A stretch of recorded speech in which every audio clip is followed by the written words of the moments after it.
मैं हूं फहद हुसैन और यह है सेंटर स्टेज। पहली नजर डालते हैं उन इश्यूज पे जिन पे आज बात होगी। सदर बिल आखिर ऐवान सदर से बाहर निकल आए। सीएमएच में परेड लेन धमाके की जख्मियों की इयादत। उसामा बिन लादेन कहां है? अमेरिका में नई बहस शुरू, जानेंगे नक्शे की मदद से। पार्लियामेंट में बलूचिस्तान पैकेज पर बहस का आगाज। 250 अरकान गैर हाजिर, क्या यह अहम मसला नहीं? डॉक्टर्स हॉस्पिटल में 3 साला बच्ची की हलाकत। माने के वालिद ने डॉक्टरों की मुजरिमाना गफलत बेनकाब करके अनोखी मिसाल कायम कर दी। और डॉक्टर्स हॉस्पिटल का जनरल मैनेजर और एक डॉक्टर गिरफ्तार, क्या इस हॉस्पिटल को बंद कर देना चाहिए? इन तमाम इश्यूज पे बात करेंगे, लेकिन पहले आज का व्यू पॉइंट।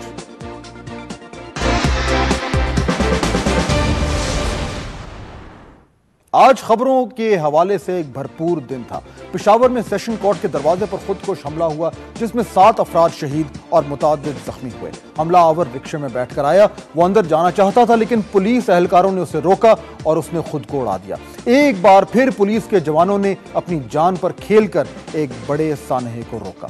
वजीरिस्तान में ऑपरेशन के बाद हमलों में शिद्दत आई है। अब तो यह हाल हो चुका है कि 3-4 रोज को धमाका ना हो तो सब कहते हैं कि बड़ा सुकून आ गया है। धमाके के बाद इन लवाहिकीन की दर्द भरी कहानियां भी हमारे सामने हैं। रावलपिंडी की परेड लेन मस्जिद के शोहदा के घरों की अलमनाक सूरत हाल भी किसी से ढकी छुपी नहीं। ये लोग दुख भरी तस्वीर बन चुके हैं। इस सारी सूरत हाल में आज हमारे सदर मोहतरम आसिफ अली जरदारी भी ऐवान सदर की 4 दीवारी से बाहर निकले। वो army chief general Ashfaq Parvez Kayani के हमरा सीएमएच गए और परेड लेन धमाके के जख्मियों की इयादत की। ये फुटेज आपके सामने है। ये जो तस्वीर हैं ये देखने के लिए हम तरस गए थे। सदर साहब को आवाम के दरमियान देखने के लिए हमारी आंखें बेचैन थीं, और आज जब ये सब कुछ हमारे सामने है तो बहुत अजीब लगता है। लेकिन चलें, वो कहते हैं ना कि देर आए दुरुस्त आए।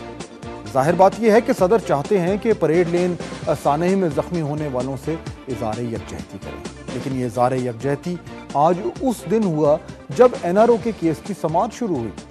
इन दोनों मामलात का आपस में कोई ताल्लुक ना तो है और ना ही बनता है, लेकिन ये हकीकत है। ये आज सब कुछ आज ही हुआ। आज सदर को अपने दरमियान पाकर सानह परेड लेन के जख्मियों का जरूर हौसला बढ़ा होगा। हम अपने सदर साहब से ये उम्मीद करते हैं कि वो आइंदा भी आवाम से मेल जोल और राब्ते रखने में इतने महीने नहीं लगाएंगे कि फिर किसी को ये कहना पड़ जाए कि जिस मकसद के लिए कदम उठाया उसमें देर कर दी गई। और अब आज की टॉप स्टोरी।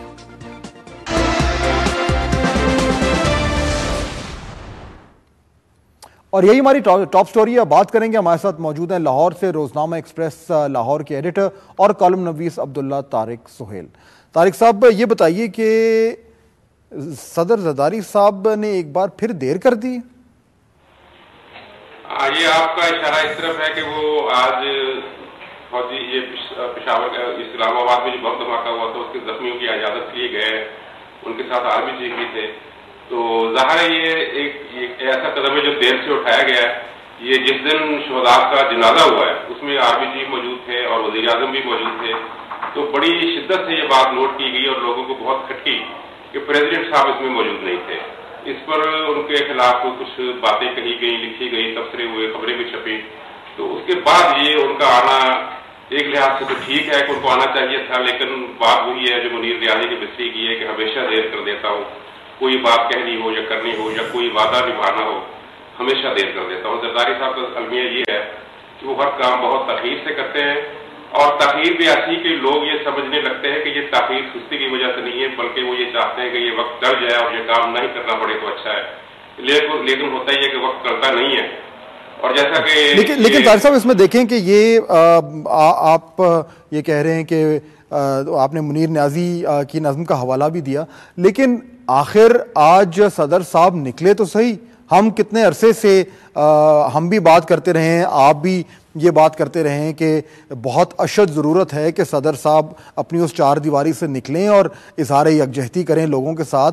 वो पिछले चंद माह से तो ये नहीं हो रहा था, आज हम सब ने देखा वो निकले, तो कम से कम ये खुशाइन बात तो है, इसको आप वेलकम तो करेंगे। नहीं, ये उन्होंने अगर अपनी खुद साख्ता या रजाकाराना नजरबंदी खत्म की है तो इसको वेलकम करना चाहिए और ये उम्मीद की जानी चाहिए कि वो मुल्क की सियासत में उसी तरह हिस्सा लेंगे जिस तरह दूसरे सियासतदान हिस्सा लेते हैं। पब्लिक मीटिंग में जाएंगे, गैदरिंग में जाएंगे, लोगों से मिलेंगे, राब्ता बढ़ाएंगे। लेकिन अब तक का जो रवैया है, जो तर्ज-ए-अमल है और जो तजर्बा है, वो ये बताता है कि वो ये काम बड़ी मजबूरी के आलम में करेंगे अगर उनको करना पड़ा, वरना वो आवाम से आइसोलेट होकर रहना ही ज्यादा पसंद करते हैं।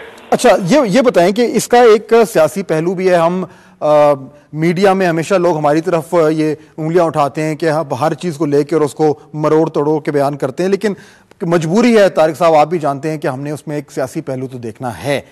अब आज ही एनआरओ का केस भी शुरू हुआ, हालांकि इसमें हम बिल्कुल ये नहीं कहेंगे कि इनका आपस में कोई ताल्लुक था, लेकिन क्या ये कहना दुरुस्त होगा कि आज अपनी चार दीवारी से बाहर निकलकर मरीजों की और जो वहाँ पे जो जख्मी लोग हैं उनकी इयादत करना, अवाम के सामने आना, जरदारी साहब एक्टिव हो रहे हैं, वो क्या मैसेज देना चाह रहे हैं कि मैं अब भी कंट्रोल में हूं और जो मेरी जिम्मेदारियां हैं मैं उनको बखूबी निभाना जानता हूं?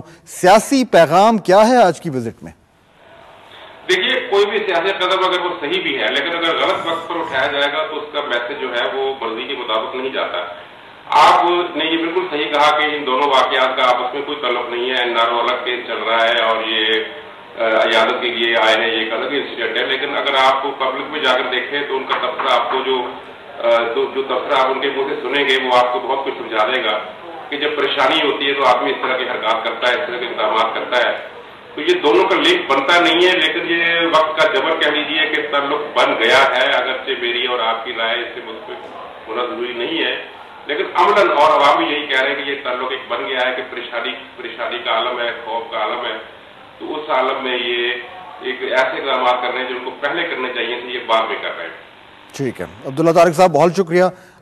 बता रहे थे कि आपस में कोई ताल्लुक नहीं है इस बात का कि आज एनआरओ की समाअत भी शुरू हुई है और आज बहुत लंबे अरसे के बाद सदर जरदारी जो हैं वो निकले हैं और आवाम में घुल मिल जाने की उन्होंने कोशिश की है। मैं तो ये कहूँगा कि इसमें अगर कोई सियासी पहलू है भी सही तो हम उसको साइड पे रखेंगे और हम वेलकम करेंगे कि सदर साहब जो हैं वो आए हैं, नज़र आए हैं और ख़ास तौर पर आवाम के साथ नजर आए हैं। ये खुशाइन बात है और हम दुआगो हैं कि वो इस किस्म के जो ट्रिप्स हैं वो अक्सर और बेशतर करते रहें। ब्रेक लेंगे, लेकिन ब्रेक के बाद जब वापस आएंगे तो उसामा बिन लादेन कहाँ है?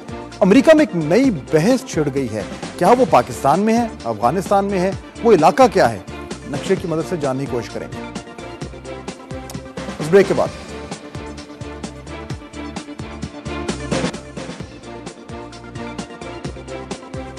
उसामा बिन लादेन कहां है? यह सवाल एक बार फिर अमेरिका के आला तरीन ओहदेदारों की बहस का हिस्सा बन गया है। कल CNN पर एक इंटरव्यू में अमेरिका के national security adviser general James Jones ने कहा कि अमेरिका उसामा के खिलाफ एक नई मुहिम शुरू करने जा रहा है। अमेरिका के पास जो इंटेलिजेंस रिपोर्ट्स हैं उनके मुताबिक उसामा जनूबी वजीरिस्तान में कहीं छुपा हुआ है, मगर वो मुसलसल पाक अफगान सरहद अबूर भी करता रहता है। हिलरी क्लिंटन भी एक टीवी इंटरव्यू में उसामा बिन लादेन के जिक्र के साथ सामने आई। उन्होंने इस बात पर जोर दिया कि उसामा बिन लादेन और दूसरे अलकायदा लीडरों का पकड़ा जाना या मारा जाना इंतहाई जरूरी है। इस हवाले से एक चौंका देने वाली खबर उस वक्त सामने आई जब 4 दिसंबर को BBC ने एक